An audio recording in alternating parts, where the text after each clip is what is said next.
Muy buenos días, sean todos bienvenidos, queridos miembros de Llaves de Sión y nuestros amigos que nos acompañan este domingo 21 de marzo. Como siempre, iniciamos nuestro servicio leyendo la palabra de nuestro Señor. En Salmos 121 leemos: Alzaré mis ojos a los montes, ¿de dónde vendrá mi socorro? Mi socorro viene de Jehová, que hizo los cielos y la tierra. No dará tu pie al resbaladero, ni se dormirá el que te guarda. He aquí, no se adormecerá ni dormirá el que guarda a Guatemala. Jehová es tu guardador, Jehová es tu sombra a tu mano derecha. El sol no te fatigará de día, ni la luna de noche. Jehová te guardará de todo mal, Él guardará tu alma. Jehová guardará tu salida y tu entrada desde ahora y para siempre. Así es, Padre bendito, gracias. Gracias por tu presencia, Señor. Sabemos que tú eres, Señor, nuestro socorro. Reposamos en ti, Señor, y depositamos toda nuestra confianza en ti, Padre, con nuestro amado Jesús y el Espíritu Santo. Así es que recibamos esta mañana el mensaje que nuestro Padre nos trae a través de Conchita.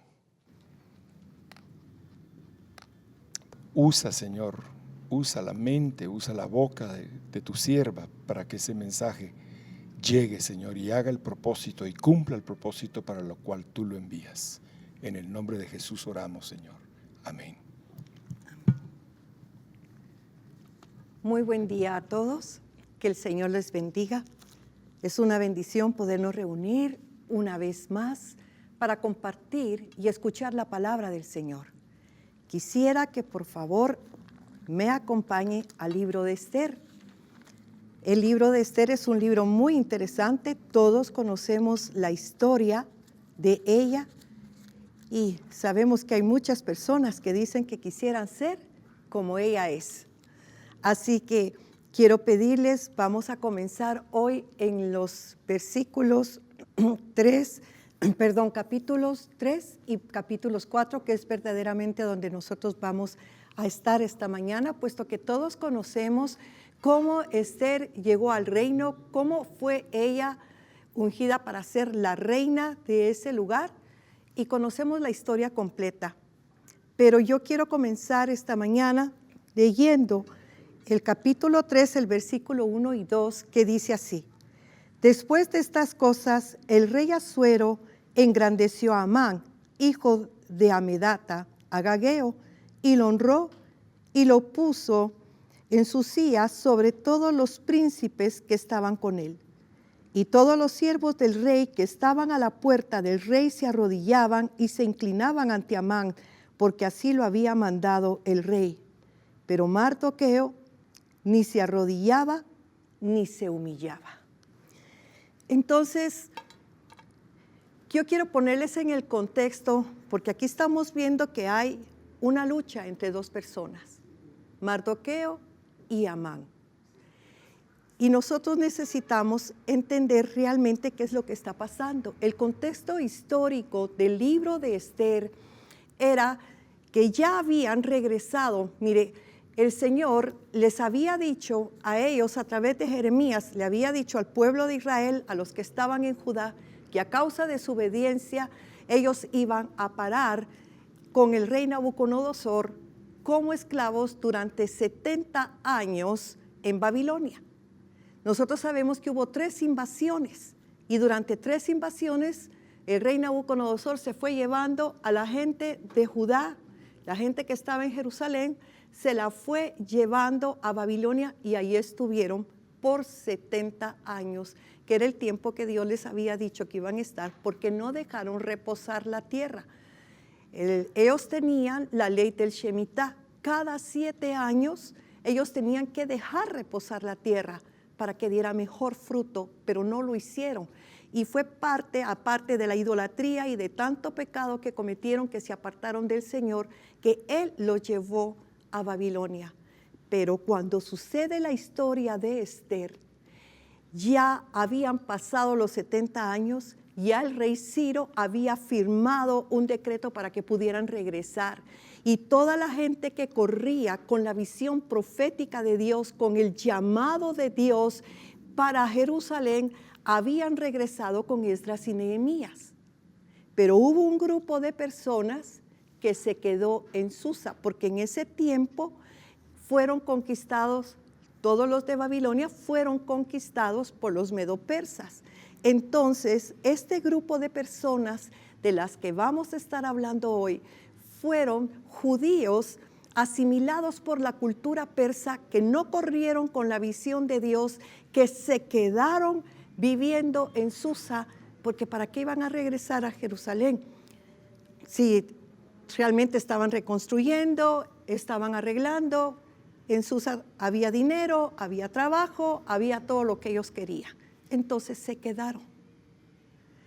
Entonces vemos nosotros, ese es el contexto. Es gente que se quedó, que no corrió con la visión de Dios. Entonces estamos viendo nosotros en el capítulo 3 que empieza a decir que el rey levantó a Amán sobre todos los príncipes que habían en Susa.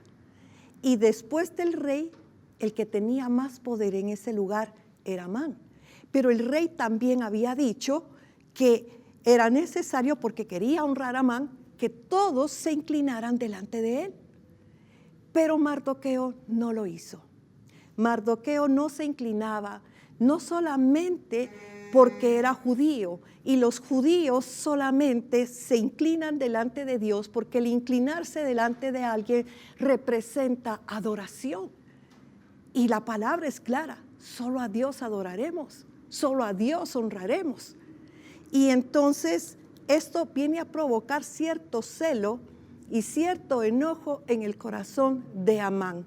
Pero yo quiero que usted sepa la verdadera razón, aparte de que un judío nunca se inclina delante de una persona, ¿qué era lo que estaba pasando?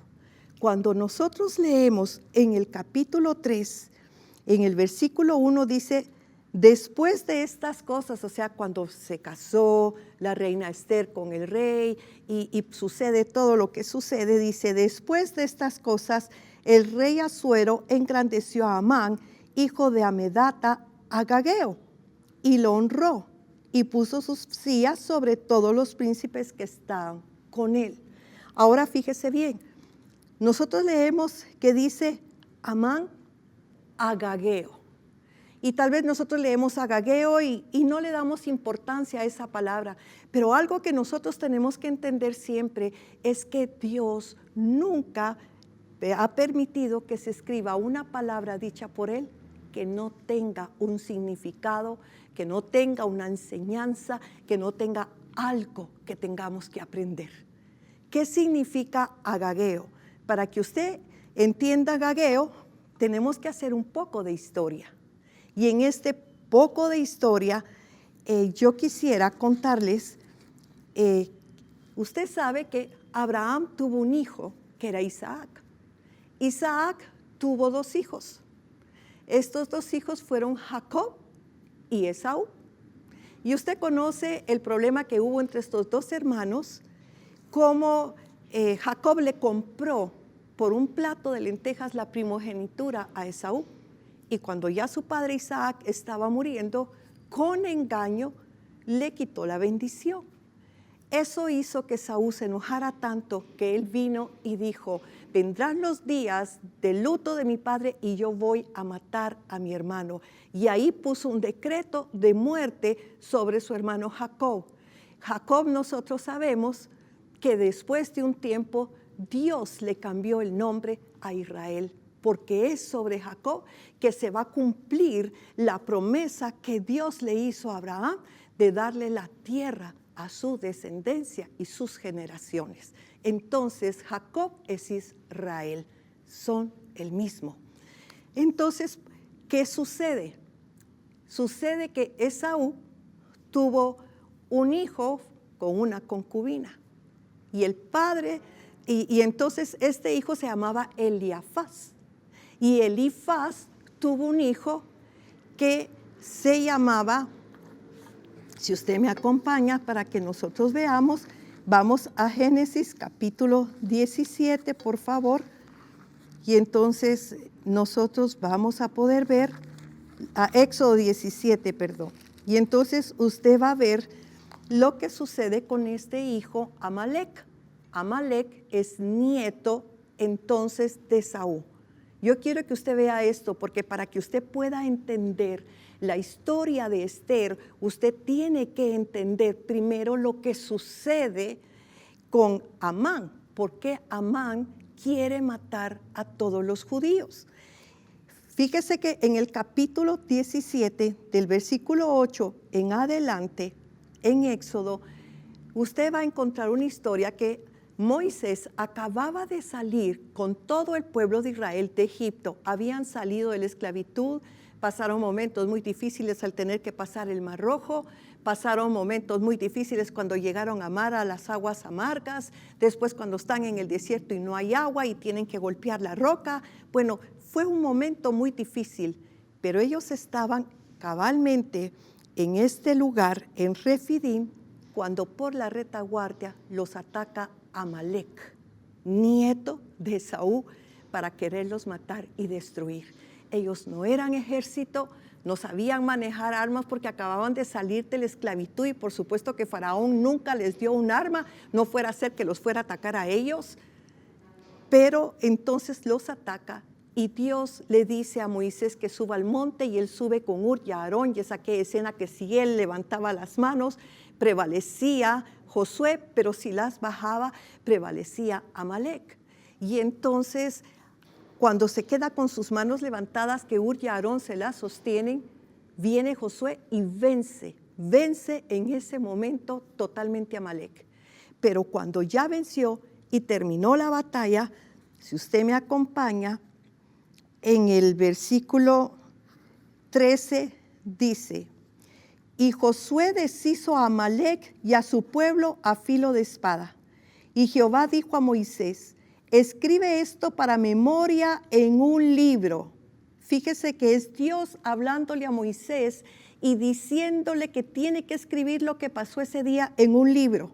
Y di a Josué: raeré del todo la memoria de Amalek de debajo del cielo. Y Moisés edificó un altar y llamó su nombre Jehová Nisi, y dijo: por cuanto la mano de Amalek se levantó contra el trono de Jehová, Jehová tendrá guerra con Amalek de generación en generación. Aquí Dios mismo le declara la guerra a Amalek. ¿Por qué? Porque Amalek creyó que estaba atacando a Israel. No sabía que estaba atacando el trono de Jehová. Porque atacar a Israel y destruir a Israel era destruir la simiente de Abraham, que de acuerdo a Gálatas 3:16, la simiente de Abraham es Jesucristo, el Mesías, el que iba a venir a redimir su pueblo y salvarlo de sus pecados. Así que Dios era muy celoso y tenía que cuidar a su pueblo, porque de ahí iba a venir el Mesías Salvador. Entonces Dios mismo le declara la guerra y Dios mismo le dice: dile a Amalek que voy a erradicar, dile a Josué que voy a erradicar a Amalek de la tierra. Mire lo que habla el Señor. Entonces, ¿qué sucede? Si ustedes me acompañan ahora a Primera de Samuel, porque yo le estoy dando el contexto histórico para que usted entienda por qué está sucediendo lo que está sucediendo. En Primera de Samuel, en el capítulo 15, nosotros tenemos aquella historia que todos conocemos, que Dios envía al profeta Samuel a decirle a Saúl que tiene que ir a la guerra porque los filisteos le declaran la guerra y los enemigos le declaran la guerra. Y entonces viene el Señor y le dice: vas a ir a pelear primero con Amalek. Vas a ir tú y vas a pelear contra la tribu de Amalek. Vas a matarlos a todos, hombres, mujeres, viejos, jóvenes, niños, aún a los bebés de pecho. Y uno cuando lee ese pedazo, a mí mucha gente me dice, pero ¿cómo puede ser posible un Dios tan duro? Un Dios que manda a que mate hasta los niños. Y mucha gente no entiende esto, pero hoy lo va a comprender usted. Viene y entonces lo manda. Pero ¿qué sucede? Usted sabe que él viene y le perdona la vida al rey. Pero yo quiero que usted se fije en el versículo 7. Y dice, y Saúl derrotó a los amalecitas desde Havila hasta llegar a Shur, que está al oriente de Egipto. Y tomó vivo a Agag, rey de Amalec. Pero a todo el pueblo mató a filo de espada. Y Saúl y el pueblo perdonaron a Agag y a lo mejor de las ovejas y del ganado mayor. Y en ese momento vino palabra de Jehová a Samuel, en el versículo 10, diciendo, me pesa haber puesto por rey a Saúl, porque se ha vuelto en pos de mí y no ha cumplido mis palabras. Y se apesadumbró Samuel y clamó a Jehová toda aquella noche. Entonces, mire, dice que le manda que tiene que exterminar con todo, incluyendo al rey, incluyendo animales, todo. Pero ¿qué hizo Saúl? Saúl le perdonó la vida al rey Agag, rey de Amalec. Y Dios había dicho que él iba a erradicar a toda la tribu de Amalec de debajo del cielo. Entonces usted puede entender ahora que Dios se enojó tanto y cuando manda a reprender a Saúl por lo que hizo, viene y le dice en el versículo 22 y 23, que todos conocemos esos versículos, pero que es bueno que lo recordemos hoy, porque cuando él viene y le dice a Saúl, Saúl, ¿qué hiciste? Yo hice todo lo que me dijo Dios, maté a todos. Y le dice, ¿y qué es ese ruido de animales que oigo? Es que el pueblo pidió que perdonáramos al rey y lo mejor del ganado para hacerle sacrificio a Dios. Y entonces Dios viene y le dice, y Samuel dijo, versículo 22, ¿se complace Jehová tanto en los holocaustos y víctimas como en que se obedezca a la palabra de Jehová? Ciertamente el obedecer es mejor que los sacrificios y el prestar atención que la agresura de los carneros. Porque como pecado de adivinación, fíjese bien lo que dice la palabra, como pecado de adivinación es la rebelión y como ídolos e idolatría la obstinación. Por cuanto tú desechaste la palabra de Jehová, Él también te ha desechado para que no seas rey. Y aquí lo saca y le quita el reinado. ¿Por qué? Porque Dios lo que quiere es obediencia. Y óigame lo que le voy a decir. Cada vez que nosotros desobedecemos a Dios, perdemos lo mejor de Dios. Adán desobedeció a Dios y perdió el paraíso. Aquí estamos viendo que Saúl desobedeció a Dios y perdió el reino. Judas perdió la vida. Cada vez que desobedecemos a Dios, perdemos lo mejor de Dios. Porque detrás de la obediencia hay un propósito de Dios para su reino. Porque aquí no se trata de las personas, aquí no se trata de lo que yo creo o yo pienso. Aquí se trata del propósito de Dios para la tierra, que es establecer su reino, su gobierno, su voluntad. Y cuando nosotros desobedecemos a Dios, eso es lo que estamos haciendo. Por eso vienen juicios. Entonces, ya entendiendo quién es Amán Agageo, quiere decir que Amán viene de la tribu de Agag. Él venía directamente, por eso él es noble, porque él viene de una descendencia de la nobleza de Amalec.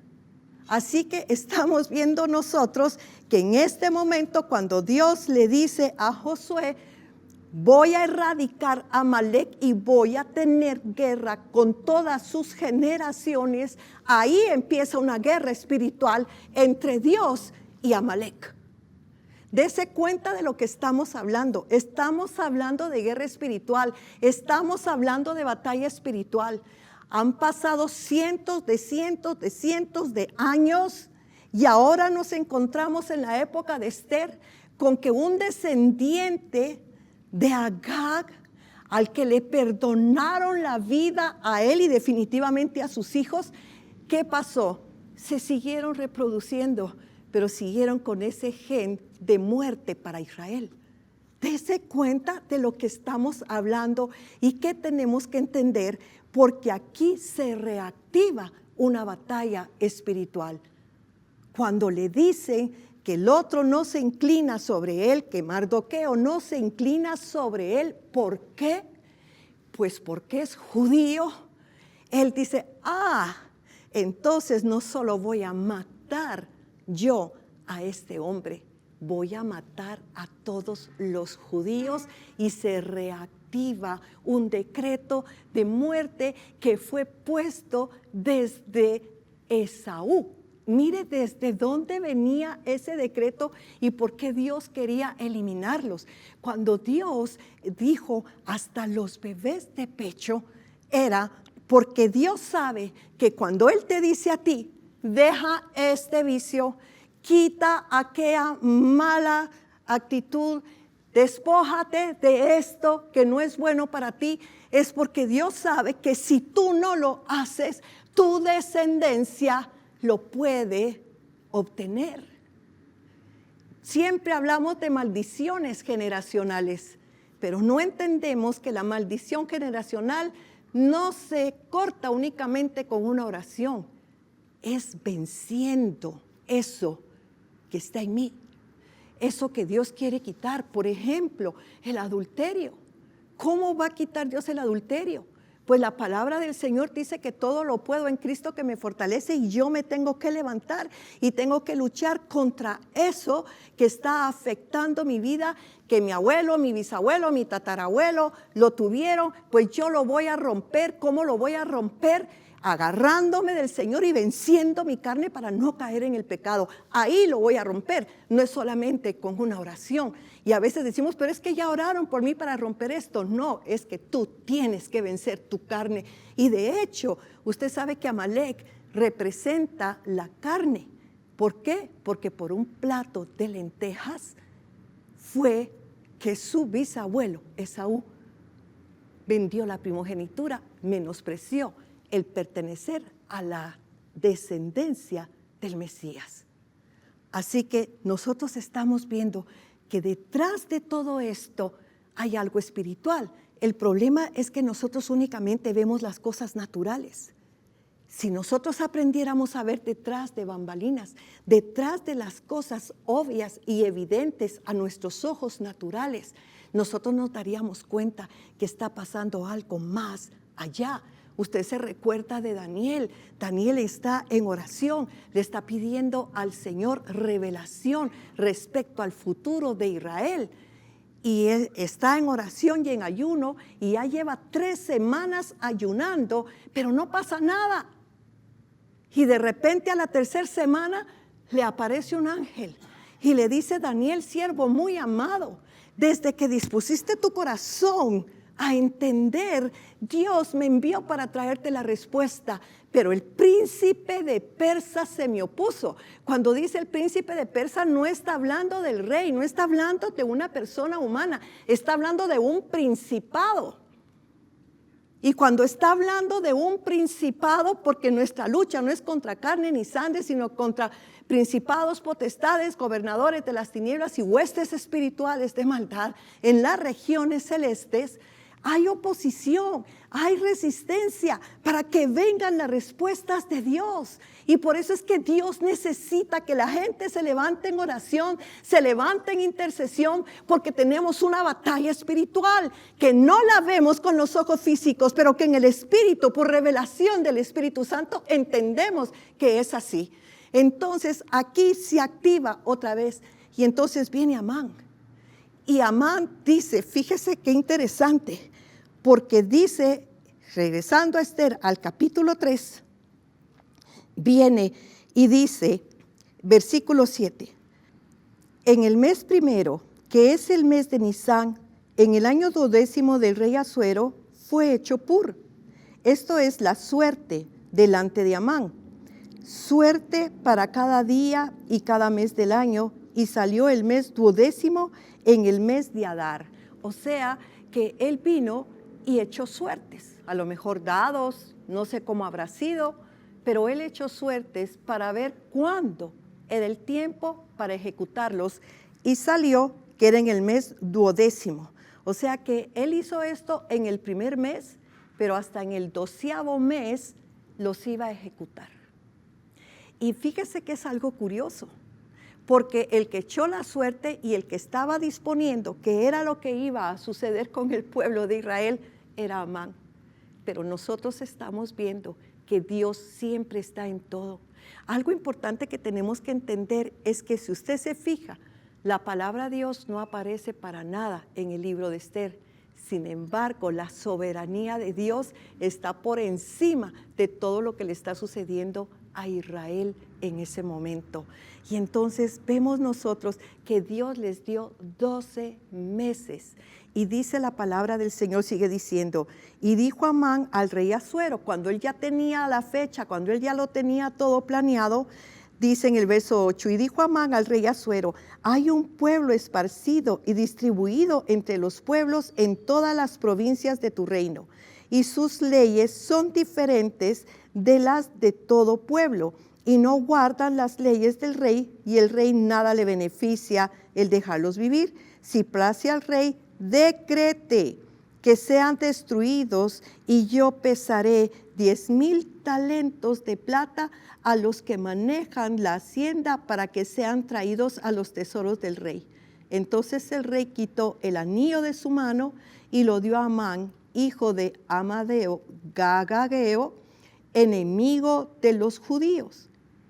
Y le dijo, no me interesa el dinero, quédate con él, pero tené mi anillo, porque el anillo era donde estaba el sello del rey, que cuando se colocaba un decreto del rey era para siempre, no se podía revocar. Así que engañó al rey, haciéndole creer que era un pueblo que le iba a traer problemas, que le iba a traer dificultades, que era un pueblo que estaba en contra de él porque no obedecían las leyes que les decían. Y yo quiero decirle algo, ¿por qué estoy tocando este tema? Porque estamos exactamente hoy en día en la misma situación que en este momento se encuentra el pueblo de Israel en el tiempo de Esther. Amán, el decreto de Amán era un decreto de muerte para exterminar la semilla, la simiente de Dios que él estaba atesorando en el pueblo de Israel. Si usted mira en el Antiguo Testamento, vemos un genocidio tremendo para querer exterminar a los judíos, porque los judíos representan el reino de los cielos en la tierra. Por eso él puso ese pueblo. El Señor estableció un pueblo que representara su reino, que tuviera sus leyes. Por eso le dio las leyes a Moisés, porque era la forma en que Dios nos iba a enseñar a nosotros, comunicarnos con Dios, cómo podernos relacionar con Él, cómo cumplir los mandamientos de su reino. Pero nosotros sabemos todo lo que pasó con ellos. Entonces, se da cuenta que hoy en día hay un decreto de muerte contra las naciones. Yo quiero explicarle algo. En el Salmo 2, la palabra del Señor, todo el Salmo 2 es un salmo mesiánico, habla directamente de Jesús y a Jesús. Y entonces dice la palabra del Señor claramente, pídeme por herencia las naciones, que yo te daré los confines de la tierra. Si usted se da cuenta, ya le entregó las naciones el Padre a su Hijo Jesucristo, porque en todas las naciones del mundo ya hay iglesias cristianas, ya se las entregó. Y ahora nos toca a la iglesia de Jesucristo pararnos a la brecha y defender las naciones de lo que el nuevo orden mundial y sus agendas globalistas quieren hacer con el mundo, destruirlo. ¿Cómo se explica usted que estén haciendo leyes donde permiten el aborto? Usted sabe qué es el aborto. Yo le quiero explicar por qué el aborto es tan condenado por Dios. El aborto es genocidio. Escúcheme bien, el aborto es genocidio. ¿Por qué genocidio? Porque cuando una mujer mata a un bebé en su vientre, no está matando a un bebé. Si ella le hubiera permitido a ese niño nacer y crecer, se hubiera casado. Y si se casa, tiene hijos. Y si sus hijos nacen y crecen, tienen hijos. Y si los hijos de sus hijos nacen y crecen, tienen hijos. Le estoy hablando de hijos, de nietos, de bisnietos, tataranietos. No está matando a un bebé, está matando generaciones. Le quitó la vida a un bebito, pero le quitó la vida a sus generaciones. Si usted se recuerda, el libro de Hebreos explica que cuando Abraham le entregó el diezmo de todo al sacerdote Melquisedec, que era rey de Salem y rey de justicia, dice en Hebreos que es como que si se los hubiera dado también los israelitas. ¿Por qué? Porque estaban en los lomos de Abraham. Imagínense de lo que está hablando de la tribu de Leví. Y por eso es que Leví podía recibir los diezmos. ¿Por qué podía recibir los diezmos? Porque Abraham entregó los diezmos a Melquisedec y en los lomos de él estaban los levitas. Y Abraham fue ¿cuántos años antes? Casi 500 años antes. Entonces, por eso, cuando usted va al libro de Crónicas, y usted lee los libros de Crónicas, a nadie le gusta, porque solo son nombres y nombres y nombres y nombres y nombres. Estas son las tribus de tal, Entonces uno cambia y cambia y cambia. ¿Por qué? Porque para Dios las generaciones son importantes. Usted me está viendo a mí ahorita hablarle, pero Dios no me ve a mí. Dios ve a mis padres, a mis abuelos, a mis bisabuelos, a mis tatarabuelos, pero ve a mis hijos, ve a mis nietos, a mis bisnietos, a mis tataranietos. Dios es un Dios generacional y si usted mata a un bebé desde el vientre, usted está matando generaciones. Por eso es tan grave el pecado de un aborto. Pero la gente no lo ha entendido, la gente no comprende lo que está sucediendo. Están matando la inocencia de nuestros hijos, están matando la fe en los niños, están matando la credibilidad en Dios. Y la iglesia, ¿qué está haciendo? La iglesia está dormida y es lo que yo quiero mostrarle, porque cuando nosotros veamos aquí, usted se va a dar cuenta que todo lo que está sucediendo, Amalek es un representante del diablo que tiene como propósito destruir al pueblo de Dios. Y eso está sucediendo hoy en día en las naciones. Aquí no estamos hablando del planeta Tierra. Aquí estamos hablando de un propósito del reino de Dios, que es salvar las naciones, que es salvar la descendencia de su gente. De eso estamos hablando. Por eso, cuando yo oré por el tema de hoy, el Señor me dio a Esther. ¿Sabe por qué? Porque cuando usted viene aquí, Mardoqueo, usted se va a dar cuenta que es un atalaya de Dios. Muchos estudiosos dicen que él es un tipo del Espíritu Santo, porque todo el tiempo él estuvo guiando a Esther para decirle qué tenía que hacer. Pero Esther es un tipo de la iglesia. Así que nosotros ya podemos empezar a entender un poco más de qué se está tratando esto. Yo leí muchas veces Esther, pero nunca, jamás había entendido lo que estoy entendiendo ahora por lo que nosotros estamos viviendo. Hay decretos de muerte que el Señor quiere quitar de las naciones. Entonces, fíjese que viene y dice el versículo 13 del capítulo 3.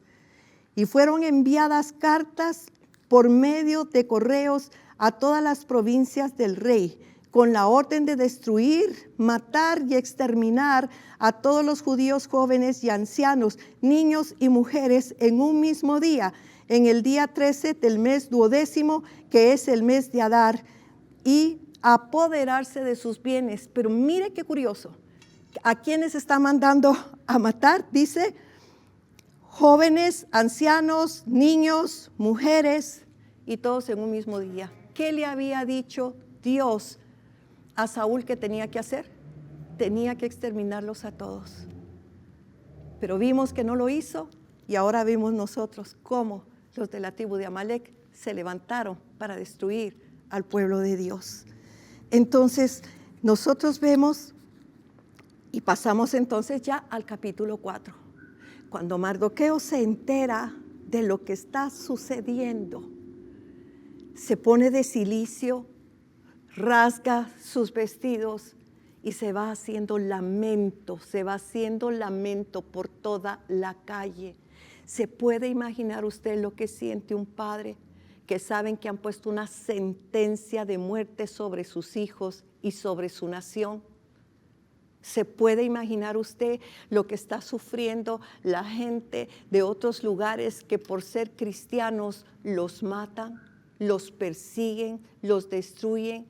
La inseguridad y el temor con que esa gente vive, porque en sus países hicieron un decreto para matar a aquellos que no profesen una fe que ellos quieren. La gente quiere buscar al Dios vivo, al Dios verdadero, al Santo de Israel, y los matan por eso. Cómo viven pensando en sus hijos, los que puede pasar. Pero eso estamos hablando de un sentido de iglesia. Pero ¿qué le parece a usted a esos padres donde ya los meten presos porque sus hijos de 5 o 6 añitos dicen que quieren ser mujeres cuando son hombres, y cuando son hombres dicen que quieren ser mujeres? Y si ellos tratan de ayudar a la identidad de sus niños, porque a esa edad siempre hay confusión. Si usted me dice que un joven de 15 años tiene confusión, sí, qué pena, pero ya está más grande, ya entiende un poco más las cosas. Pero un niño de 6 años no, pero los han metido a través de los medios sociales, del internet, del Facebook y de tantas cosas que tienen ahora, aún siendo pequeños. Esa idea, ¿cómo se sentirá un padre que quiere ayudar a su hijo a encontrar su verdadera identidad? Lo meten preso, le quitan toda potestad sobre sus hijos. Eso es lo que estamos viviendo en el mundo de hoy. Y Dios está esperando que nosotros nos levantemos y hagamos algo. Y aquí es donde empezamos a ver a Mardoqueo como un atalaya, como una voz profética, como una voz de Dios dando una alarma. Él llega y va con el decreto en la mano, con una copia del decreto, a buscar a la reina Esther al palacio. Pero él no puede entrar. Nadie que estuviera de cilicio podía entrar a palacio. Y cuando le llegan a decir, mira, ahí está tu primo Mardoqueo, pero está de ceniza, con cilicio, está mal, le manda ropa. Ven, ponte esta ropa, entra aquí conmigo, aquí no pasa nada, aquí estás tranquilo. Pero entonces se le manda a decir, solo tú no sabes lo que está pasando en Susa. Solo tú no sabes realmente lo que está sucediendo en este lugar. Y le manda el decreto. Y entonces cuando ella lee el decreto, siempre no sale, sino que manda a uno de los eunucos que el rey le había puesto para servirla. Y entonces le dice, es que dice la reina Esther que te cambies de ropa y que entres. Y le dice, dile que yo no voy a entrar, porque yo no me voy a cambiar. Mi corazón está dolido, mi corazón está destruido, yo estoy mal por lo que está pasando. ¿No te das cuenta que te pueden matar? Y la reina le manda a contestar, porque nunca sale, es a través de un mensajero este diálogo. Y entonces le dice, Esther, por favor, tú tienes que hablar con el rey. Tú tienes que ir con él y decirle que salve a tu pueblo. Y entonces nosotros podemos ver ese diálogo. Ella le manda a decir en ese momento, el versículo 11 del capítulo 4, Todos los siervos del rey y el pueblo de la provincia del rey saben que cualquier hombre o mujer que entra en el patio interior para ver al rey sin ser llamado, una sola ley hay respecto a él: ha de morir, salvo aquel a quien el rey extendiera el cetro de oro, el cual vivirá. Y yo no he sido llamada para ver al rey estos 30 días. Y se lo fueron a decir a Mardoqueo. Mire lo que está pasando. Cuando él viene y le dice, tú tienes que ir con el rey y decirle la verdad de quién eres y que necesitas que salve a tu pueblo, ella se asusta. Y se asusta mucho. ¿Por qué? Porque si vamos al capítulo 2, si nosotros venimos, usted se va a dar cuenta que cuando Mardoqueo, dice en el versículo 10, cuando ella llega a la casa del rey antes del concurso, en el 10 dice, Esther no declaró cuál era su pueblo, ni su parentela, porque Mardoqueo le había mandado que no lo declarase. Ella no se llamaba Esther, su nombre hebreo era Adasa, pero él le puso un nombre persa, Esther, estrella. Ahora por ella ya se convirtió en un nombre hebreo, pero en ese tiempo no era un nombre hebreo. Y entonces, ¿qué sucede? Le cambió su identidad. No te vas a llamar Adasa, te vas a llamar Esther. No vas a decir que Jehová es tu Dios. No vas a decir que tu pueblo son los judíos. Le quitó totalmente su identidad. Y mis amados, muchas veces nos pasa que cuando venimos a la iglesia y empezamos a tener las bendiciones de Dios y empezamos a ver el amor de los hermanos y empezamos a sentirnos bien, se nos olvida realmente quiénes somos. Y entonces estamos muy contentos cantando coritos, y no tengo nada contra los coritos, yo soy adoradora y si usted me ve yo todo el día le estoy cantando al Señor, pero lo que me refiero es que entramos a un mundo que no es. Y lo único que queremos son bendiciones, bendiciones, bendiciones, bendiciones. Y Dios dijo que nos iba a bendecir, pero hay algo que usted tiene que entender de la bendición. Aquí le está diciendo Mardoqueo, ve a hablar con el rey. Y ella le dice, yo no puedo. Imagínese, primero había un decreto que si ella se presentaba delante del rey sin ser llamada, podía morir. Pero aparte de eso, imagínense, de cuando se casó la reina Esther, para este momento que estamos hablando han pasado 5 años. 5 años en que ella nunca le ha dicho la verdad de quién es, no le ha mostrado su verdadera identidad al rey. Se puede imaginar lo que era para ella entrar y decirle, rey, tengo que hablar contigo. Es que yo no soy Esther, soy Adasa. Es que yo no soy persa, soy judía. Es que yo no creo en tus dioses, yo creo en Jehová. Se puede imaginar lo que iba a ser para el rey entender esa noticia, cómo se hubiera sentido engañado tanto tiempo.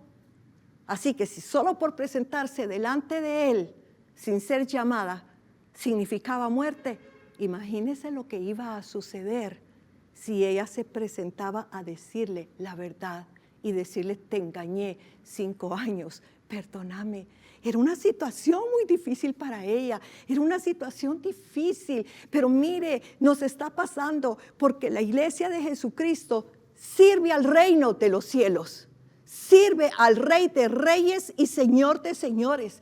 Está aquí para hacer decretos de reino, no está aquí para coquetear con las tinieblas o dejar que los que estén afuera se mueran, porque yo estoy tranquila aquí adentro. Eso no es lo que quiere el Señor. Así que él viene y le dice, Esther, ¿qué te pasa? Ahora entiendo, le dice Mardoqueo, tú no estás en este puesto porque seas bonita. Tú estás en este puesto porque había un propósito de Dios. Cuando tú eras una niña huérfana, pobre y bonita, que no entendías nada de la vida, Dios ya sabía lo que iba a pasar. y estaba preparando este tiempo porque Dios sabía que este tiempo iba a llegar. Y para eso te escogió, Esther, te escogió para este tiempo, te escogió para que te pares, te escogió para que luches por tu nación, por el pueblo de Dios. Y eso es la iglesia. El Señor a nosotros hace mucho tiempo que nos llamó, mucho tiempo que estamos en la iglesia, mucho tiempo que hemos compartido del Señor y hemos testificado de Él en muchos lugares. Pero nosotros tenemos que entender que todo lo que vivimos hacia atrás no era más que la preparación que Dios estaba haciendo en nosotros, porque sabía que iba a venir este momento difícil para el mundo entero, la globalización que quiere destruir el reino, que quiere sacar a Dios de la vida de las personas y que quiere exterminar a la iglesia. ¿Por qué? Porque igual que como le dijo Amán al rey, este pueblo solo te va a traer problemas, así nos ven a todos los cristianos. Nos ven como las personas que le van a dar problemas porque nosotros nos hemos parado a decir no al aborto, sí a la vida, sí a la familia, sí a los principios morales, sí a defender a los niños y rescatarlos de las mentiras que les están sembrando. Ese es el papel de la iglesia. Tener que despojarnos ya de tantas cosas y entender que el Señor nos trajo a nosotros, los de esta generación de cristianos, para este tiempo, para levantarnos de parte de Dios del reino de los cielos. Porque como yo se lo he dicho otras veces, la iglesia no es otra cosa que la embajada del reino de los cielos en la tierra. Y si es la embajada, nosotros tenemos que luchar por los derechos de los cristianos, por las leyes de Dios, los decretos de Dios, los mandamientos de Dios. Eso es lo que a nosotros nos corresponde verdaderamente hacer.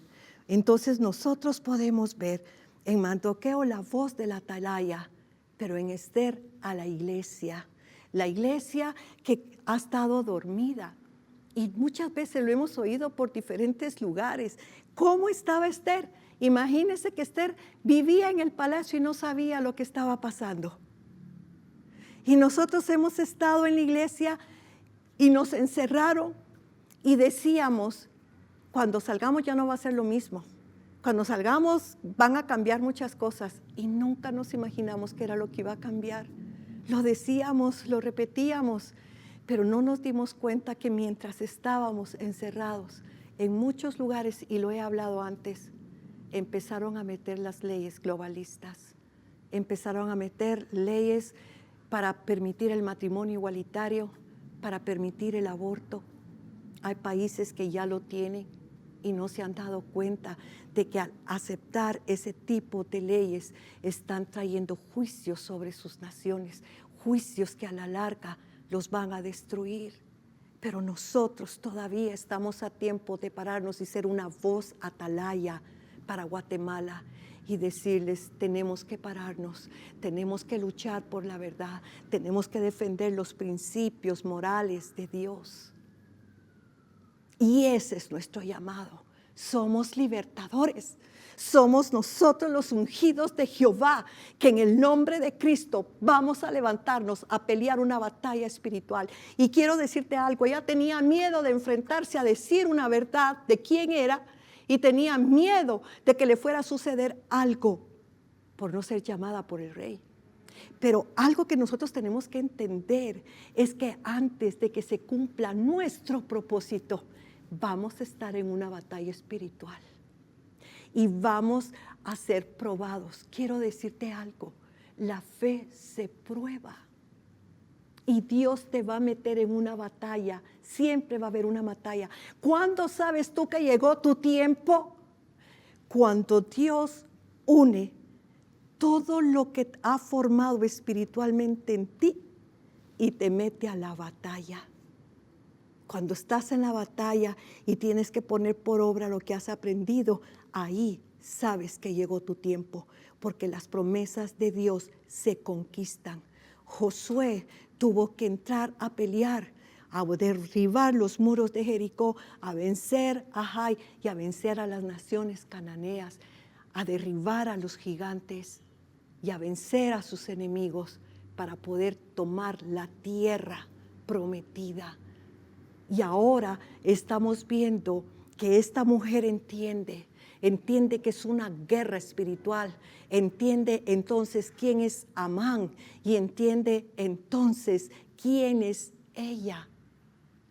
Y le dice, perfecto, sé que voy a arriesgar mi vida, pero si tengo que morir por cumplir el propósito de Dios para mi vida, lo voy a hacer, pero necesito algo. Necesito que llames a todos los judíos que habitan en el territorio de Susa y se pongan en ayuno y oren por mí. En ese momento que pasó, en ese momento, mire, ella provocó un avivamiento, porque usted sabe que, como le expliqué al principio, eran judíos asimilados por la cultura persa. Así que ya no caminaban totalmente en esa presencia de Dios. Pero al hacer esto, dijo, esto no solo es mío. Si este problema es de nación, todos tenemos que involucrarnos. Yo me expongo, pero los demás regresan a Dios. Y todos se volvieron a Dios, y eso es lo que nos toca hacer a nosotros ahorita. Provocar con nuestra oración, nuestra intercesión, un avivamiento que haga que las personas regresen su corazón a Dios, que no sigan acomodados esperando bendiciones, sino que sepan que este es un tiempo difícil donde tenemos que pararnos todos y pelear por la nación. Así que ella viene y se va 3 días. Un ayuno de 3 días, oración y ayuno. ¿Qué hace? Va a buscar a Dios, va a ponerse a cuentas con Dios, pero al estar en la presencia de Dios y entender su llamado y decirle a Dios, heme aquí, envíame a mí, yo iré por ti, el Señor lo trae. ¿Y qué hace el Señor? Viene y lo lleva a los lugares secretos donde están los archivos de Israel. Y le da las estrategias de cómo tiene que pelear la batalla. Así que, ¿qué sucede? En ese momento, Dios le da todo lo que tiene que hacer. Cuando ya está lista, se pone su vestido real. Dice la palabra del Señor que se puso su vestido real para ir a hablar con el rey. Ahora quiero decirle algo. ¿A qué se refiere la Biblia con el vestido real? Porque quiero explicarle. Ella no podía presentarse delante del rey vestida de cualquier manera. Lo que sucede es que en esos 3 días de oración y ayuno, ella fue revestida de la gloria del Señor. Por eso la realeza que ella llevaba era grande, porque era una realeza de reino. No era de la reina terrenal, sino del reino de los cielos.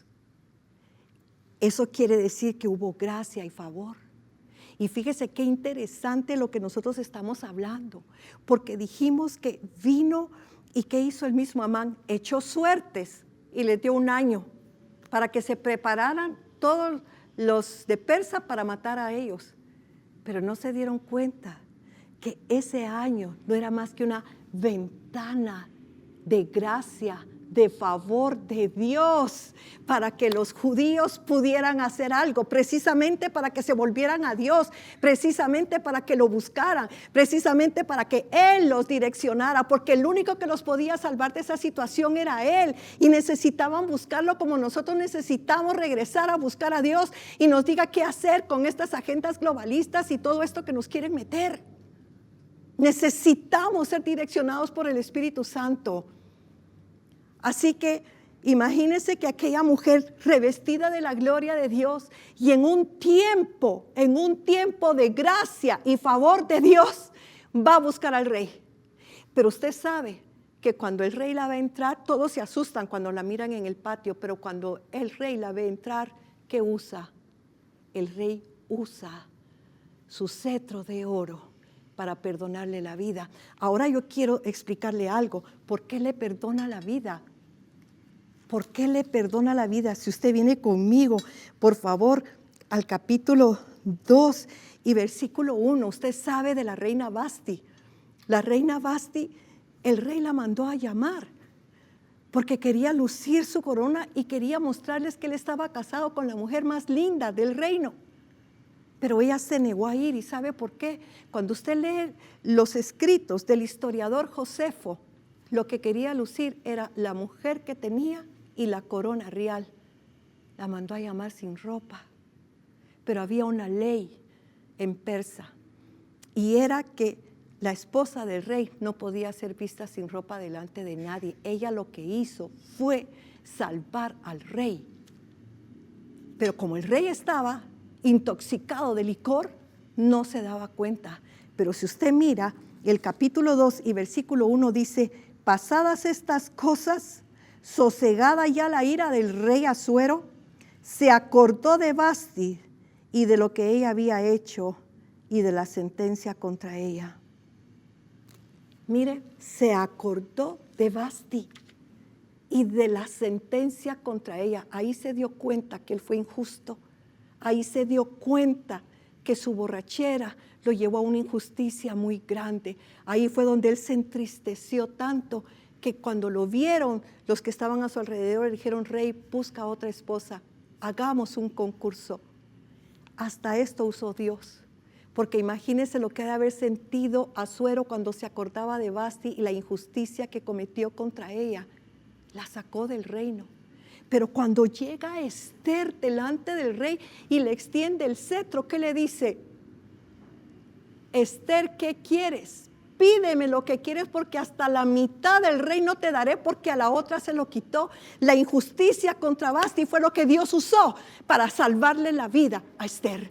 Así que estamos viendo nosotros de verdad la omnisciencia, la omnipotencia, la grandeza de nuestro Dios, cómo Él tiene el gobierno de todo y cómo Él dirige y hace lo que quiere, porque lo que Dios ha dicho siempre se va a cumplir. Y Él dijo que Israel es su pueblo y está en pacto con su pueblo. Así que usted puede ver verdaderamente, el Señor está con su iglesia. El Señor va a defender a su iglesia. El Señor va a luchar por su iglesia, porque su iglesia es el medio a través del cual Él establece su reino, Él establece sus leyes, Él establece su perfecta, su buena y agradable voluntad. Pero la iglesia, al igual que Esther, se tiene que despertar, tiene que recuperar su verdadera identidad. Nosotros somos atalayas de Dios y estamos para advertir al mundo de un peligro. Tenemos que volver, tenemos que despertar. Y entonces usted sabe lo que pasa.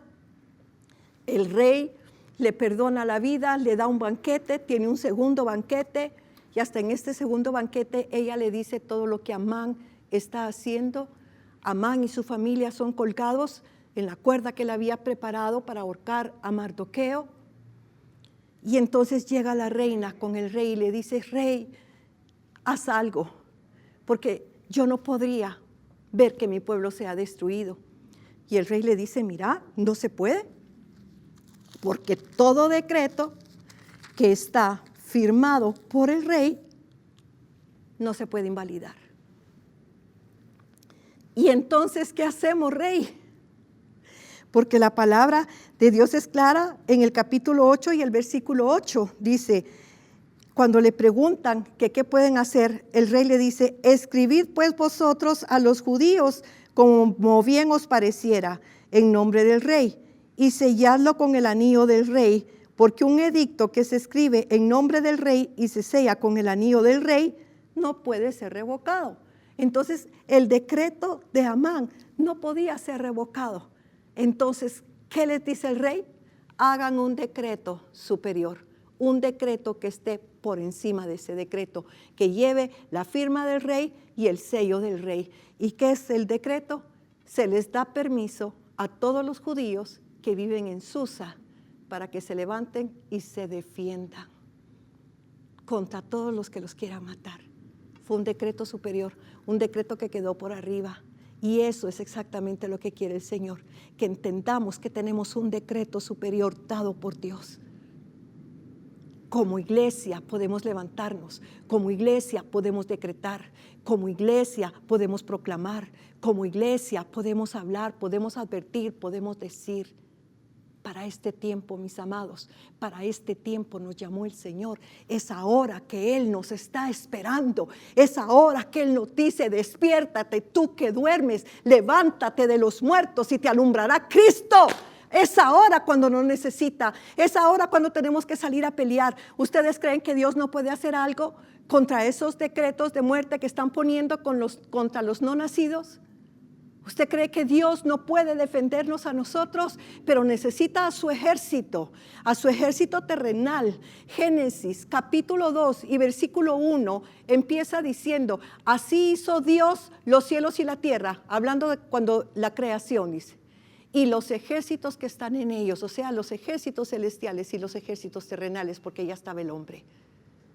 Trabajamos juntos, no trabajamos solos. El Espíritu Santo nos guía. Así que yo te quiero decir hoy, tú eres iglesia y para este tiempo te llamó el Señor. Tenemos que levantarnos. Esa es la dirección que nos está dando el Señor a nosotros ahora en Llaves de Sión. Una iglesia profética, una iglesia atalaya, una iglesia que advierte los peligros que se vienen si no nos despertamos, si no nos levantamos y comenzamos a pelear. Así que, Señor, yo te alabo y te bendigo y te doy gracias, Señor, por esta mañana. Te doy gracias por el mensaje que nos estás dando. Te doy gracias, Señor, porque nos estás despertando. Espíritu Santo, empodéranos. Espíritu Santo, en el nombre de Jesús, yo te pido que tú nos des la unción que tú mismo le diste a Esther. Señor, Esther convocó a un ayuno de 3 días para que se rompiera un decreto demoníaco que amenazaba la supervivencia de su pueblo. Esto la colocó en una posición correcta para asegurar la liberación de los judíos. En el momento justo, Señor, se produjo una reversión completa de la situación. Y es por lo que nosotros estamos orando ahora. Señor, en el nombre de Jesús, danos la unción que le diste a Esther. Una unción de ayuno y oración, porque esa fue la unción que tú le diste. Esa fue el arma que tú le diste. Y nosotros sabemos, Señor, por diferentes pasajes de la Biblia, que en momentos cruciales la oración y el ayuno era lo que tú pedías, Señor, para que pudieras intervenir en tu pueblo.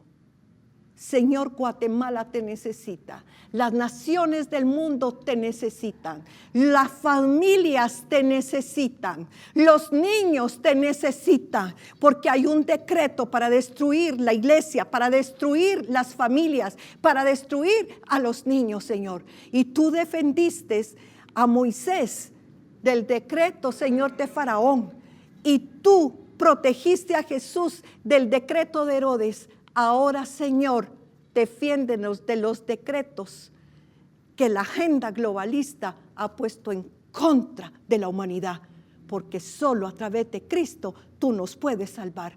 Ayúdanos y que no tengamos temor, Señor, a ponernos de pie y decirte: vamos a luchar por la nación, vamos a luchar por la familia, vamos a luchar por los no nacidos y vamos a luchar por tu propósito de reino, Señor, en el nombre de Jesús. Amén y amén.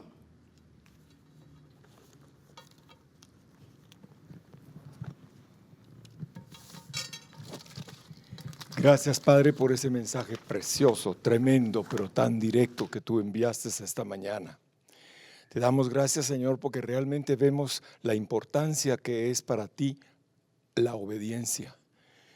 No hay cosa que agrade más tu corazón, Señor, que la obediencia, nuestra obediencia.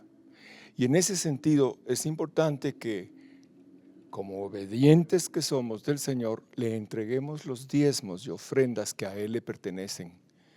Él lo estableció como ese principio para poder bendecirnos, para poder cuidarnos del enemigo. Así es que yo les invito, hermanos, a que dispongamos en nuestro corazón lo que tenemos que entregarle a nuestro Señor. En pantalla pueden ustedes ver la forma como podemos hacerlo. ya sea a través de un depósito directo, una transferencia al banco de la iglesia, que maneja la iglesia, o bien a través del servicio de mensajería para que podamos recoger lo que ustedes dispongan para el Señor. Les invito asimismo para que oremos sobre esas ofrendas, para que el Señor verdaderamente derrame su bendición sobre esto. Padre, te damos gracias, mi Señor, por esa posibilidad que tenemos de ofrendarte, de entregarte lo que a ti te corresponde. Lo hacemos, Señor, con fe.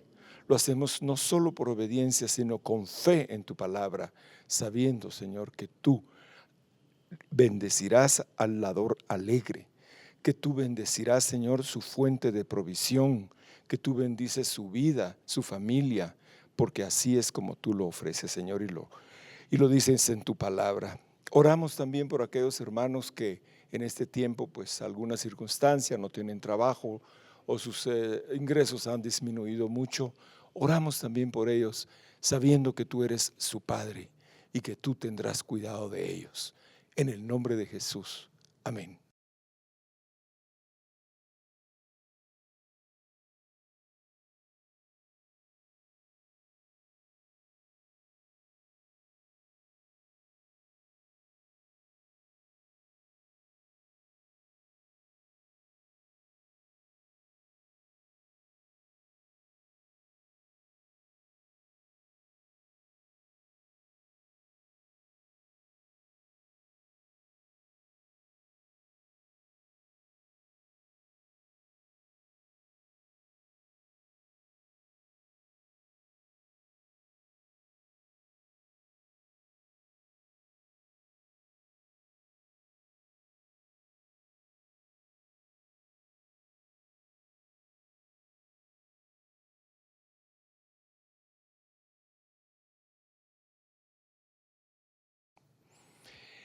Asimismo, hermanos, ya para concluir nuestra reunión, pueden ustedes ver en pantalla el video donde aparecen nuestras actividades semanales de esta iglesia, Llaves de Sion.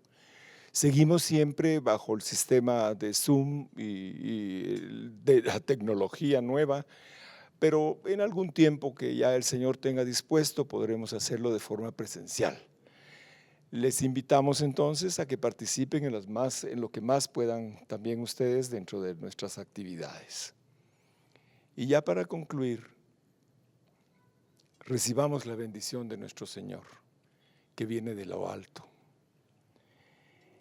Y el Dios de paz, que resucitó de los muertos a nuestro Señor Jesucristo, el gran pastor de las ovejas, por la sangre del pacto eterno, os haga aptos en toda obra buena, para que hagáis su voluntad, haciendo Él en nosotros lo que es agradable delante de Él por Jesucristo, al cual sea la gloria por los siglos de los siglos.